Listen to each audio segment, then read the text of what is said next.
أهلا بيكم في فيديو جديد من فيديوهات قناة إنجليزي كل المراحل. مكملين مع بعض سلسلة نطق أصوات الحروف المركبة. النهاردة عندنا الحرفين اللي بيجوا جنب بعض وبيبقى صوتهم مختلف، ال K وال H. K H. ال KH دي زي ما احنا قلنا إن في حروف في اللغة العربية مش موجودة في الإنجليش ليترز، فعلشان كده عملوا حرفين جنب بعض علشان يدوني صوت الحرف الناقص. ال KH بيدوني صوت حرف الخ حرف الخ، بس ما بيتنطقش خ، بيتنطق ايه؟ ك.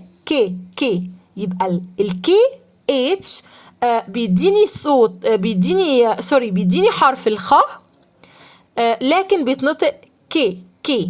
يعني لو ولد اسمه خالد بيتكتب كده، الكي اتش كأنها حرف الخ اللي في اسمه، الكي اتش كأنها حرف الخ اللي في اسمه.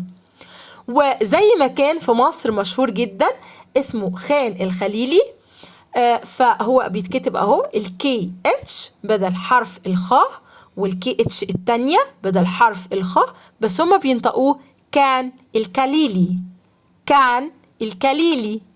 تمام؟